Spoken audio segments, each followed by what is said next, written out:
Roar Nation, Promise Keepers is back. July 31st, 2020. Estimated 80,000 men will be gathering at the AT&T Stadium in Arlington, Texas. Speakers are going to rock the house. It's going to be a full lineup, and on top of that, worship is going to be amazing.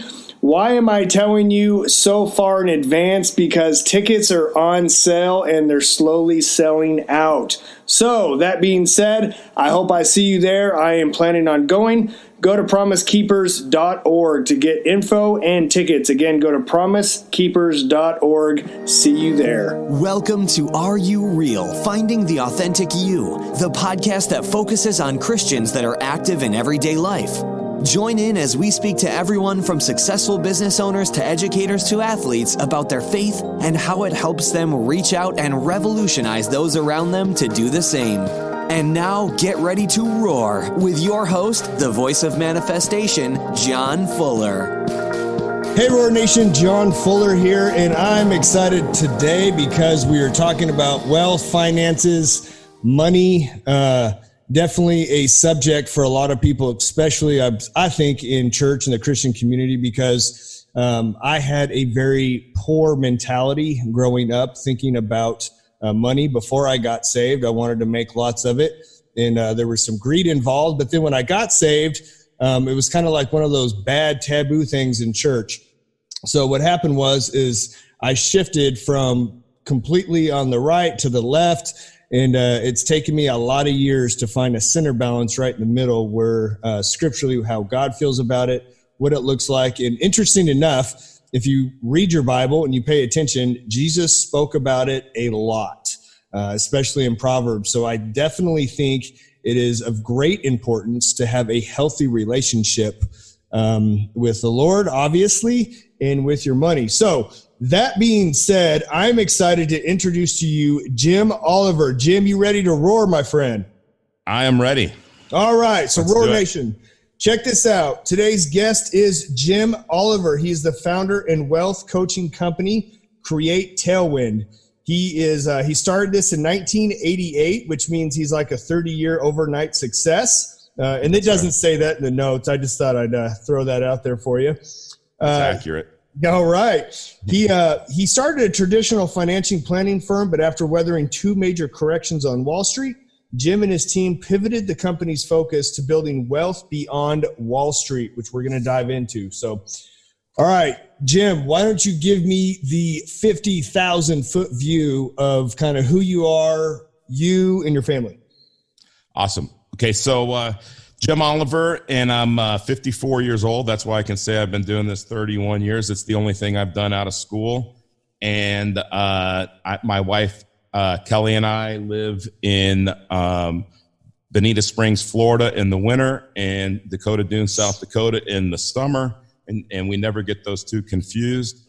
And we have our 11-year-old granddaughter who we're raising lives with us now. We have a 31, 30, and 21-year-old. So I'm on my third wave of kids, Jon, because God thought that I needed to practice. So I'm hoping that he doesn't have a fourth wave for me, but I would consider it a blessing. I'm just thinking I'm getting better at it as I go. So pretty soon I'm going to be a pretty dang good parent. No, that's funny you say that. I was thinking the other day, a friend with some guys that work for me, one of the other guys says, he's got like 6 or 7 kids, right? And I was like, I'm like, are you serious? I'm like, I knew how young he was. And I was like, I would like more kids. But the problem was we started in our early 20s and I was so broke, I couldn't even afford the 3 I had. So the thought of having any more was terrible. But now I wish I had more because I absolutely love them. So. Yeah, I was the same way. I had children at 22, and we had Irish twins. So by 23, we had 2 of them, and we had no clue how we were going to make it work. So that's funny. God provides, though. Amen to that. All right, so Jim, why don't you tell us a little bit, kind of, you tell us a little bit about your background, but kind of what you do as far as just an overview of what you do, and then we'll get into that in detail. Absolutely. So what I do is I show people how to take over the banking function in their lives and how they can build wealth and recapture interest that they're paying to other entities, lost opportunity cost. And I teach them really how money really works, not how the advertisers really want us to think money works, what I call the noise, but how it really works. Okay, that's awesome. Well, I want to dive. Well, before we do that, I do want to ask you, because I always ask, what has kind of been an inspirational scripture or success quote in your life? You know, it would be James 2. Sorry. Yeah, I'm trying to. I had it up here, right, because I wanted to make sure I read it right, because that's awesome. But James 1:2 through 6, okay. And it says, I switched it to the King James version. I'm sorry, man. Let me switch it back to the NIV. I'm smart enough to do King James. It's going to have to be Message or NIV, buddy. Yeah, I'm going. I know I'm with you. So that's why I was like, wait a minute, I can't read that. Consider it pure joy, my brothers and sisters, whenever you face trials of many kinds, because you know that the testing of your faith produces perseverance. Let perseverance finish its work, so that you may be mature and complete, not lacking in anything. If any of you lacks wisdom, you should ask God, who gives generously to all without finding fault, and it will be given to you. But when you ask, you must believe and not doubt, because one who doubts is like a wave of the sea blown and tossed by the wind. You know, that's just, I grew up very poor in inner city Los Angeles. And when I first heard that scripture, it just spoke to me, man. Yeah, it's a really good one. I don't like that scripture when I'm going through really hard stuff. When I was in my 20s and I was broke, I remember reading that scripture thinking, yes, this is perseverance. Can we get through this now? I'm ready. And Francis Chan, he has a great video study of James, and he talks about this like stirring silver, like a big vat of silver. And what they would do is you stir it and the impurities come to the surface, and then they do it until they can see their reflection. And he equates that as God gives us perseverance and stirs us and gets rid of the impurities until he can see his reflection. And that's always just stuck with me. That's really good. That's a great analogy, because I think we stirred my pot for a really long time. Yeah, me too. I tell people I learn. It just takes me a little bit longer sometimes than others. Yeah. I always say I went to public school. You're going to have to explain that slower to me. That's awesome. Okay. Why don't you tell us kind of how you got into, I do want to dive a lot into what you talked about, becoming your own baker, money strategy, stuff like that. But how'd you get into it? Because we talk about purpose and kind of just, feeling a pull or wherever the Lord has for us. Maybe he opened doors, whatever that looks like. But tell us kind of that journey in your life. Yeah, well, it started when I was a kid, and I was a kid in Los Angeles, I grew up in Inglewood, and Inglewood is a few miles away from multi-million-dollar houses, the beach, and we were living literally in poverty, standing in line for government cheese and getting all of these, things. We just had nothing, and I just couldn't understand why we had nothing and these other people had everything in my mind, right? And so I really was curious about how money worked. So I went to school and I thought, well, I'll go to school and I'll study business because I'll learn about money in school. And well, I didn't. They didn't teach us about money. And I was running some gyms at the time in Kansas City, and I got my girlfriend pregnant, who I married, and we were moving to Denver, and I didn't know a soul. And we stopped on the way, and we talked to one of her friend's dad, who was very successful, and he said, if I were you, I'd get in the financial services business because you have a passion for money. So I interviewed with 10 firms. They all offered Wait, me hold jobs. on real quick. Yeah. There. The moment he said that, though, did it register with you? Like, did you feel kind of internally, like, was it kind of speaking to you, or not at all then? It wasn't. And I wasn't, Okay. I didn't know God then either. And so Okay. I was looking at things. Hey, it's all me. I'm going to educate me. I'm going to fight through this. And, but looking back, I can see where obviously God's, hands are all over this. Yeah. And so I get into the business and I start studying, and I find out that, there's a pattern. You just go out and get assets under management, and you show people this modern portfolio theory and Wall Street and what a dollar started at 1920 something to, at the time, 1988, that's how you show people how to build money. And that's what we did. And we were very successful at it until we started doing the math. And it said your average rate of return was 9.38%. I thought, man, I'm a superstar, right? Yeah. But their actual rate of return after taxes, fees, everything else was like 4%. And I thought, well, wait a minute. This math doesn't work at 4%. And so I started looking for something else. And I started looking at how my clients that were really, really wealthy, what they did. And so we changed, that was kind of my path. I did it out of scarcity, but then I ended up teaching abundance. And that's with the way that God changed my view of money. I wanted to show people what was possible with money, not, because money is not the root of all evil. Love of money is the root of all evil. But, I have this passion. I have in my wallet, I have $100 million check. Okay. Now, God hasn't cashed that check for me yet, but he and we're negotiating what I would do with that money. And I'm just telling you, I have a pretty simple lifestyle. I can't spend what $100 million would produce, but I could spend it for God, right? Yeah. I could spend it in the kingdom. So it's like, I think we're just trying to figure out what we're going to do with that 100 million. Then he'll cash that check for me. I like that. That's really cool. One thing that you said that really stuck that I wrote down is you found your path out of scarcity. And I think a lot of times people are, there was another word I was going to use that wasn't appropriate. They complain about life and their circumstances. And really, somebody once said to me in a class, the teacher said, when we're asking God why, we're asking the wrong question.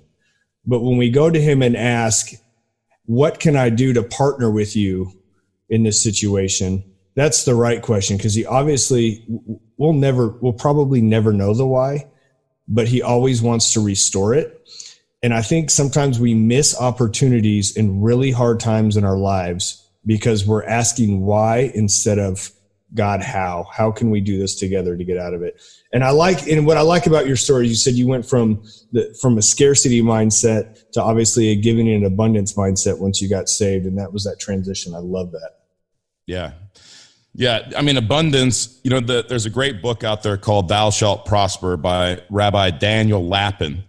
And he's known, I don't know if you're familiar with Rabbi Lapin, but he's known as, he speaks at a lot of churches. I mean, he's a really cool dude because he approaches everything from a Jewish perspective, but he speaks at a lot of churches and lets people know that God doesn't want you to be poor, right? Yeah. God doesn't want you to love money more than you love him. He wants you to have a relationship with him, not focus on money. But when you do that and you let yourself prosper and you educate yourself about how money really works, that prosperity just comes and those opportunities come and you figure out that you're having more fun earning money you're not working for money. Yeah. Right? It's just coming. It's just flowing. And to me, that's the feedback that God's saying, okay, you're going down the right path. Yeah, that's really good. Okay. So I like to always go, a question I talk about is digging deep. And I also call it couldn't be worse than this. And I compare that to the Moses story, obviously, when Moses is standing in God, if you don't show up, either we're going to drown or the Egyptians behind us are going to kill us. Do you kind of have a story about that where God really shifted your perspective or something in your life that was radical? I think it was my whole teenage upbringing is it's kind of interesting because I have actually 5 siblings, but I was given up for adoption at birth. And that's a long story. And I can just say one thing: thank God that abortion wasn't legal in 1965, or we wouldn't be having this conversation. But I grew up in the inner city. I was angry. I didn't know God. I'd never stepped into a church. And I was almost, but the funny thing is I was daring God to kill me, basically, with all the things that I was doing in my life. And I was getting nowhere, I mean, okay, now I got 2 kids. I'm 23 years old. I'm living in Louisville, Colorado. And I'm just miserable, even though I'm making money and I'm supporting my family and I'm working 80 hours a week to try to do that. And a guy knocks on my door, Wally, right? Now, if you knew me then, there's no way Wally's coming to my house. But then he says something that there's absolutely no way he's coming into my house. He says, "You want to read the Bible with me?" Now, I'm just telling you, John, I let Wally into my house. We started reading the Bible. My wife comes in and says, "What are you doing?" I said, "I'm reading the Bible with Wally." And like a month later, we're both baptized. We're both saved. So I can't explain that. Right. And that's when my life started to change. And it took a long time. There was a lot of perseverance still to come, a lot of stirring of that silver, a lot of those impurities that we needed to get out and that we're still getting out, by the way. Yeah. And so I think that was the moment that I said, I can't do this by myself. And as soon as I kind of let go of that, all of a sudden things started to open up and and it was a process, I've had this conversation with my wife several times, grew up a lot like you, grew up really rough. And, I look back and I wouldn't change it for anything because I just think about it. It creates a depth with a father that sometimes I've told my wife, I said, I have a relationship with the Lord that most people don't have because they haven't had to rely and go through so much crap. And I'm thankful for it, even though it's as hard as it may be. And I think you're probably the same way. Absolutely. That's why I love that quote and, or that passage. And I love the quote, "Perseverance introduces a man to himself." And, we could say, a woman could use that too. I don't know whose quote that is, honestly, but I just think that that perseverance and adversity lets you know, man, I can't do this on my own. But if I get on my hands and knees every morning and I just ask God to show me, help me, and just do that every morning. If I have that appointment with God before anything else, before I read what's going on in the world, before I read a book I want to read or listen to anything or exercise or anything, it sets the tone for me to say, okay, whatever happens the rest of the day, I've got that. I'm ready. I'm loaded, ready to go, and I can overcome anything. Amen. All right. Okay. So real quick, before we dive into becoming your own banker and finances, I want to take a quick moment for our sponsor. We're all about being real around here. And if I'm being truthful, I hate shopping for insurance. So recently, I found a company that made my life much easier and also helped me find an insurance policy. And they help you find all different types of insurances. So what was it? I'm glad you asked. PolicyGenius.com. So I went on Policy Genius, got a quote. It literally took just a couple of minutes. And I got to tell you, to be honest, I was extremely impressed with the representative that I had. They actually text me, followed up with phone calls. They made the process really easy, really impressive, and it all said and done, absolutely, I got insurance through them because they made the process easy, and I liked dealing with them. So that being said, why don't you go on there right now and compare and buy either life insurance, different types of insurance you're looking for. Get on PolicyGenius.com and see what they can do for you. I do recommend them and personally use them. Okay. So, Jim, what I want to talk about, I don't even know where to start, so I kind of want you to take the lead. Honestly, I've never said that to anybody before, but since you're a podcaster, you're good with that. I just kind of introduction of just kind of money, how it works. And I'm real curious, is the beginning of the show before we started recording about becoming your own baker. So I'm just going to kind of let you take it off from here, and I'll probably interrupt in different pieces to ask questions. Awesome. So really where you have to begin is what is happening. If you know what's happening, you'll know what to do, right? But we don't know what's happening with our money. And I kind of equate it to this. I'll start it this way. It's like we were driving up to a movie theater and there's two movies playing at the movie theater. One is called A Reassuring Lie. And that line, by the way, is long. There's a lot of people in that line. There's kids that their parents are taking them to see that movie, et cetera. And then the other movie is An Inconvenient Truth. Now, it's not Al Gore's Inconvenient Truth on climate change. It's just the way money really works. And there's nobody in that line, by the way, because we want to be reassured. I don't know if you've ever felt like this, John, but it's kind of like this. Gosh, what I'm doing with my money doesn't seem right, but everybody else is doing it. So if we're all going down, we're all going down together, right? It's like putting our money in prison, like in a 401k or an IRA. I hear people on TV say that's the most important asset people have.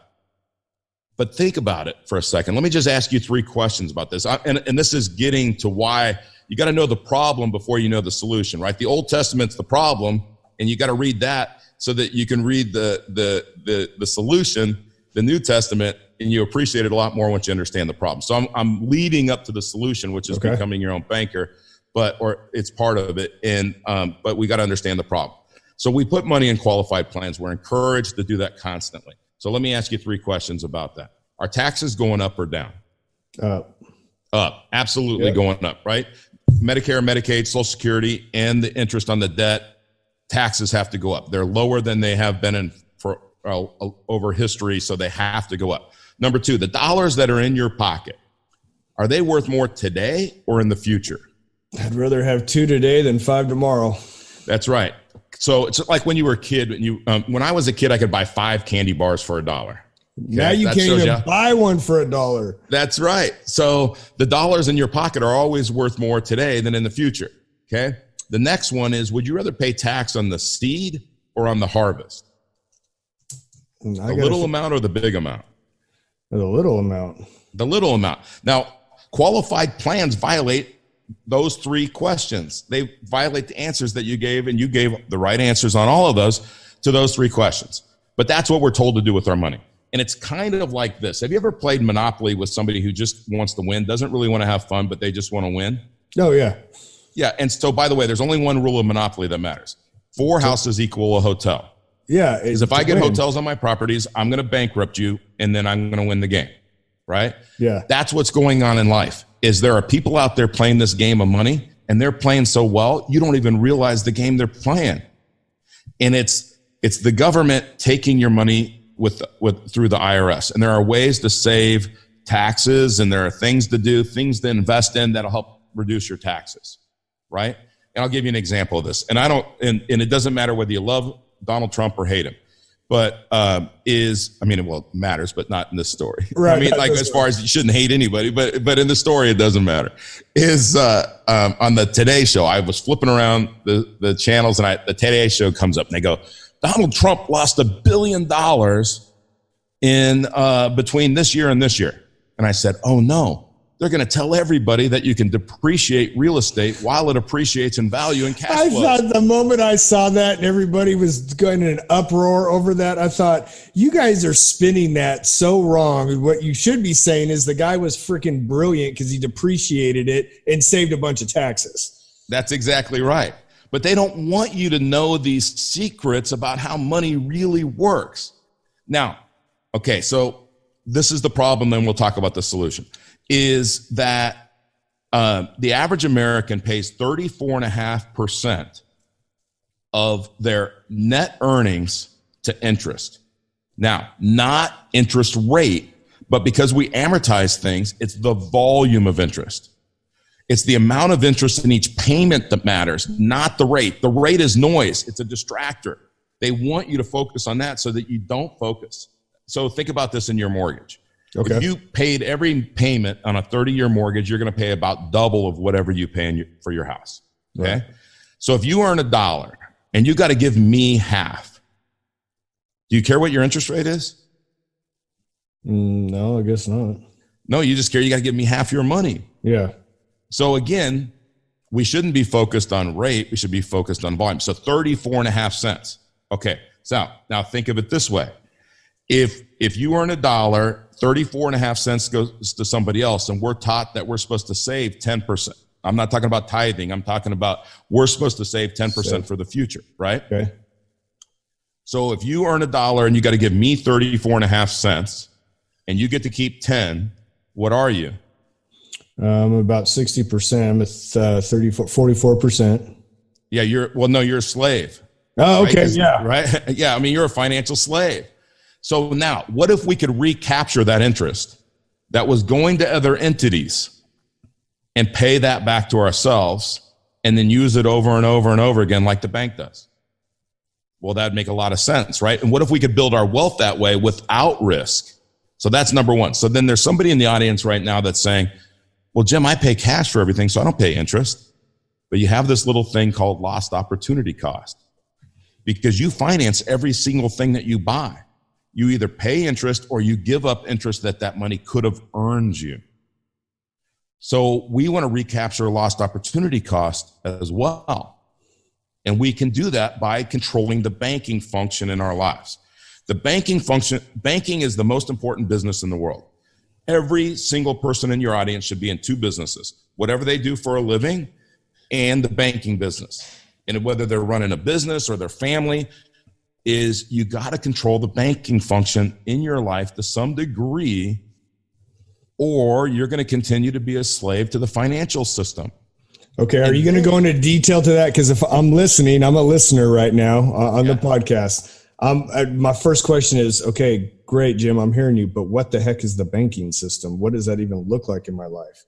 Okay. So think about this. You go down, back in the day, you can tell how old I am. We used to have to go down to the bank and make a deposit, right? Money is deposited electronically for you in the bank. When the bank receives that money, is it an asset or a liability to the bank? It's an asset. That's what we've been taught to say as a consumer. No, it's a liability because they have to give it back to you whenever they want, or whenever you want, and they haven't done anything with it. They haven't earned any money, but they still got to pay for the bank. They got to pay for the employees and everything else. But how do they turn it into an asset? They loan it out. Yeah. Right? So that loan is the asset because you pay the bank, or the borrower pays the bank interest, and then the bank pays you. Now that seems like it's fair until you start doing the math. And you'll see that the bank makes about 2,000% more than you. Right? Because I want to be on the bank side. So what we want to do is, what if we could be all three entities? We could be the depositor, the owner of the bank, and the borrower.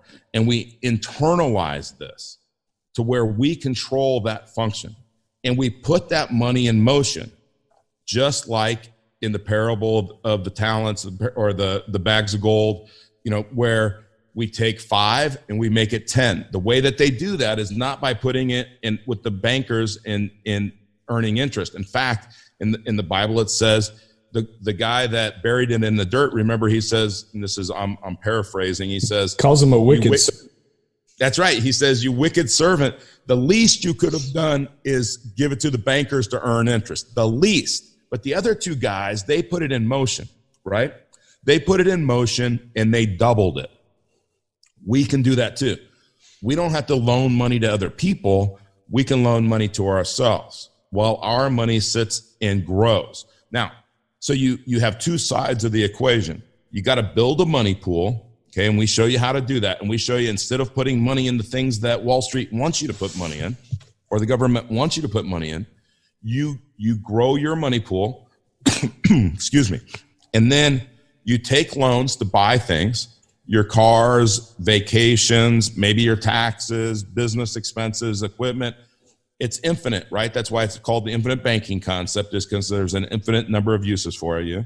And then you pay yourself interest back.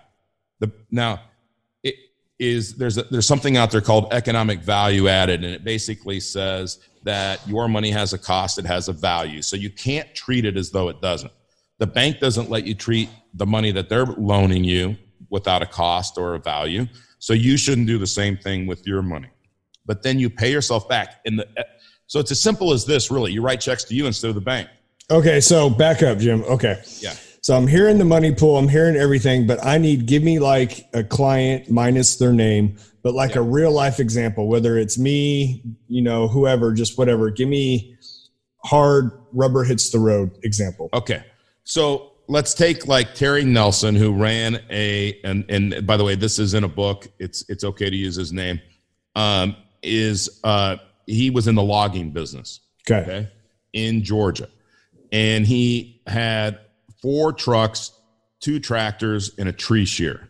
Okay. So just for perspective, the trucks were about $50,000. Thank you. That's what I'm asking. I need money. Yeah. Tangible assets. Okay. So the truck was about $50,000. Okay. The tractor was about $100,000, and the tree shear was about $200,000. Okay. But he's paying $16,000 a month to the bank for this equipment. But he's got this money sitting over in this account, and it was in cash value in a life insurance contract. He had about $160,000 in there. Okay, so what he figured out is on each truck, he could finance each truck, pay himself back.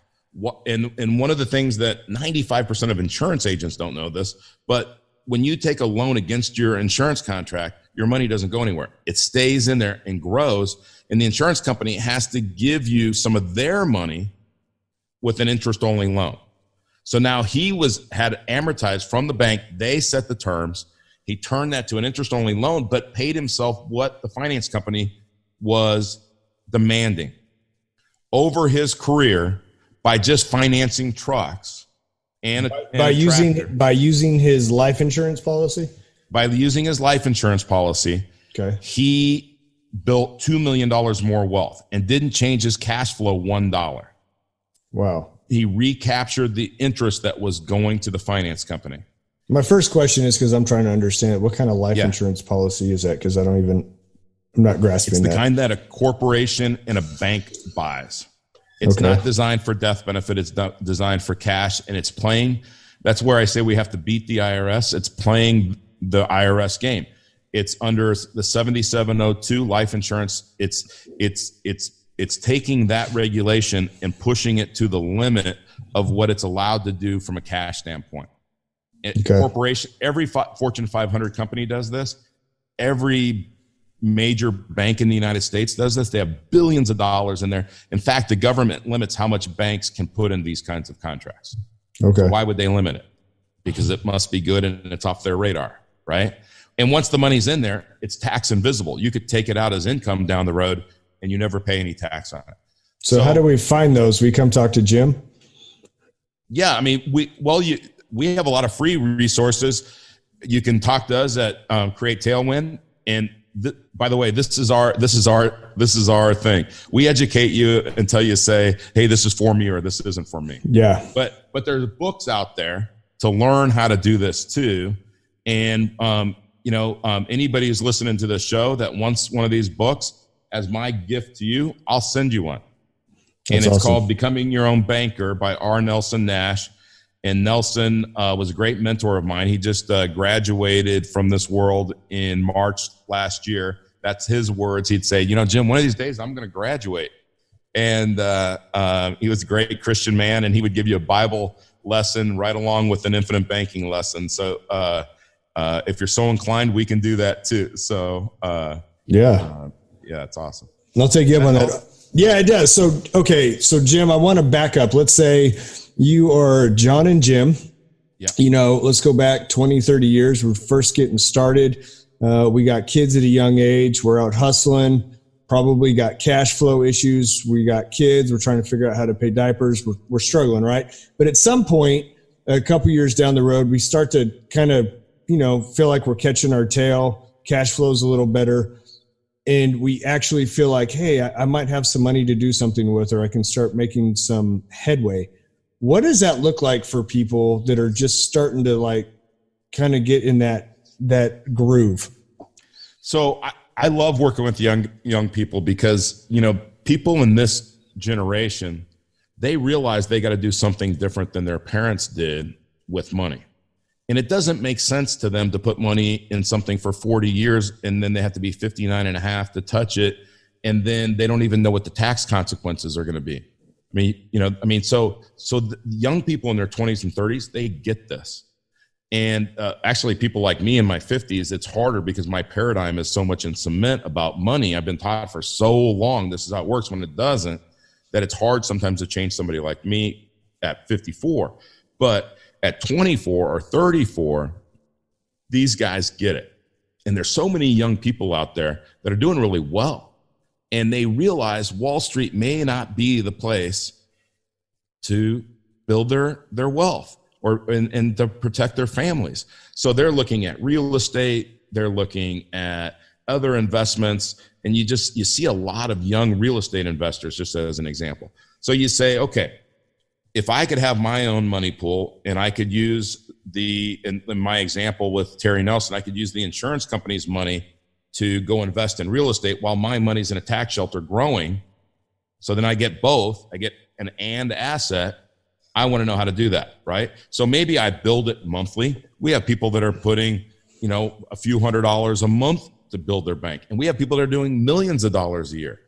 We don't tell you how big your banking system should be. And we're not the gurus. We're not the hero of this story.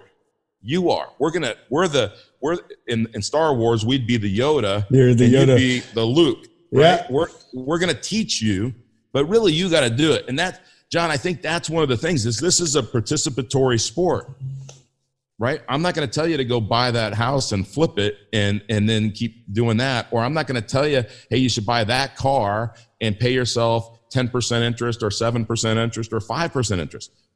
I'm going to coach you, but then you got to take responsibility and you're going to build your wealth.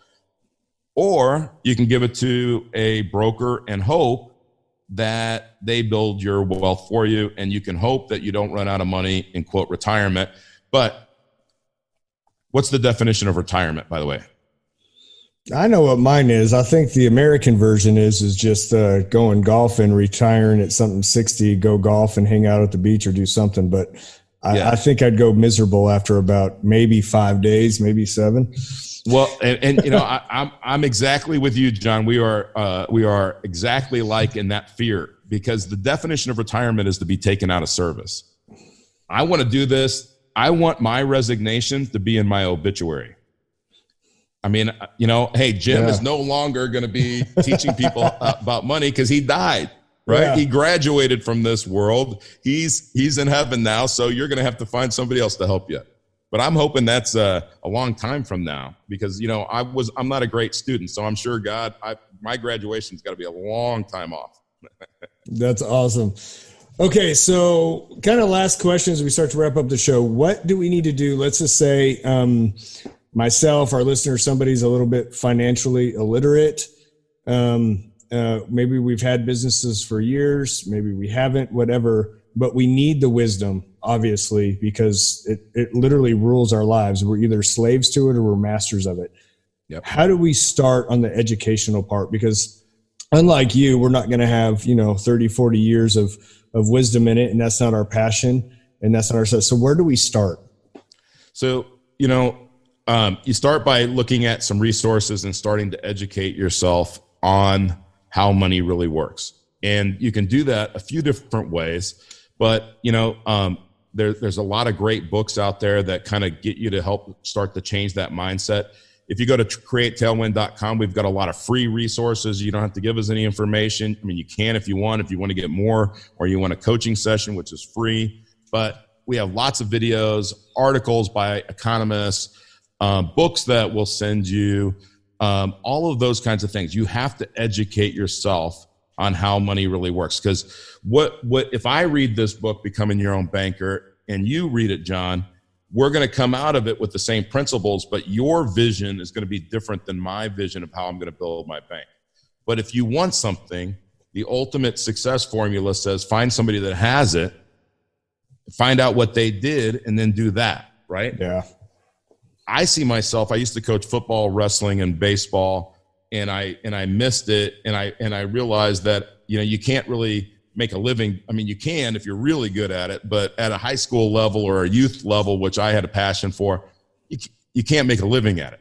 This is my compromise, is teaching people about money, and I coach them from starting with very little or starting with a lot that you don't know what to do with to passive income. And I teach people to coach people to financial independence. That's the goal, not retirement, because you could be doing this podcast until you're 90. Yeah. And then you'll go golf or fish or do whatever you're going to do, or go to the beach whenever you want, but you still have projects. We don't want to be taken out of service. We want to be of service. I like your viewpoint on that. I like what you're saying. So, okay. Jim, as we wrap up the show, last question. Yeah. If you could go back to the younger you, what age would you pick? What advice would you give yourself, knowing you can't change the course of your future, but you're going to give yourself a pep talk? I'd go back to when I was 15, and I'd say, look, stop being so angry. This is going to work out, and I'd say, that church that you keep walking by, you just ought to walk in there one day and just see what's going on in there. That's funny when we get hindsight's 2020, right? Yeah. Okay, Jim, how do we get a hold of you, find you? I want to, you mentioned books, website, all that stuff. So why don't you kind of give yourself a little plug here and how we get a hold of you, bud? Yeah, awesome. The website is createtailwind.com. You can email me at jimoliver@createtailwind and at createtailwind.com. And you can listen to our podcast, which is called Breakaway Wealth. And it's wealth strategies for the unconventional and rebellious. And we have a lot of stuff in there, a lot of examples. You can get a lot of information. I've had people listen to it and say, man, I think I understand this now. And then again, everything we do is free. We don't charge you a fee to coach you. Anything else, we'll send you a book as a listener of your podcast, because you've been so gracious to let us come on and share our message. And we'd love to share. We love to share this with people of faith, because everything in this concept is right out of the Bible, man. I'm excited about that. We're going to wrap up the show, but I want to tell you this. Several years ago, I felt like the Lord told me that the next greatest revival, like that we've seen in history past, if you study revivals of like Pensacola and D.L. Moody and all these great guys, but the next great revival is going to be in the business world.